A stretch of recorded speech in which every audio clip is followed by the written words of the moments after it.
After delivery பேபியோட care எவ்வளோ முக்கியமோ அதே அளவுக்கு மதரோட கேரும் ரொம்பவே முக்கியம். அதை பற்றி இந்த வீடியோவில் பார்ப்போம். கண்டிப்பாக சேவ் பண்ணிக்கோ. முதல்ல அவங்க எப்போ பாத் எடுக்கலாம்? நார்மல் டெலிவரி ஆனவங்க அன்னைக்கே பாத் எடுத்துக்கலாம். எல்எஸ்சிஎஸ் ஆனவங்க செகண்ட் டே தேர்ட் டேலேருந்து பாத் எடுத்துக்கலாம். டாக்டர்ஸ் ப்ரிஸ்கிரைப் பண்ணுற ஆயின்மெண்ட்ஸை நம்ம அந்த ஊன்ல போட்டுக்கலாம். அது தவிர பிரெஸ்ட் கேர் அப்படின்னு எடுத்துக்கிட்டோம்னாக்கா கம்ஃபர்டபுள் ப்ரா போட்டுக்கிட்டு அந்த இடத்துல நம்ம வந்து சம்டைம்ஸ் மாய்ஸ்சரைசர் லோஷன் அந்த மாதிரி போட்டுக்கலாம். இன்கேஸ் ஏதாவது கிராக் இருந்ததுன்னா இமீடியட்டாக டாக்டரை மீட் பண்ணி பார்த்துக்கணும். பெயின் இருந்தாலும் இமீடியட்டாக பார்த்துக்கணும். அதே மாதிரி போஸ்ட்மார்ட்டம் டைமில் ரொம்பவே தூங்காமல் இருப்பாங்க. அதுக்கு வந்து பேபி எப்பெல்லாம் தூங்குதோ அப்போ எல்லாம் தூங்கிட்டு நம்ம அந்த பேபியோட ஸ்மைலிங், பேபியோட அந்த ஃபீலை நம்ம என்ஜாய் பண்ணி நம்ம பண்ணினோம்னாலே நமக்கு வந்து ஹாப்பியாக இருக்கும். ஸோ அந்த மூட் ஸ்விங்ஸை நம்ம அவாய்ட் பண்ணுறதுக்கு இந்த மாதிரி நம்ம டைவர்ட் பண்ணிக்கலாம்.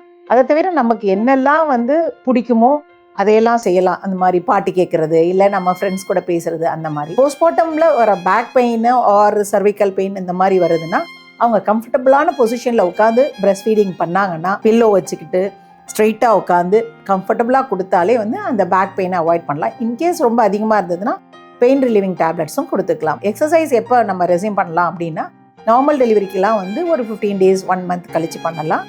இன்கேஸ் சிசேரியன் செக்ஷன்னா 3 monthsக்கு அப்புறம் பண்ணலாம். இந்த மாதிரி யூஸ்ஃபுல்லான இன்ஃபர்மேஷனுக்கு ஃபாலோ ஃபார் மோர்.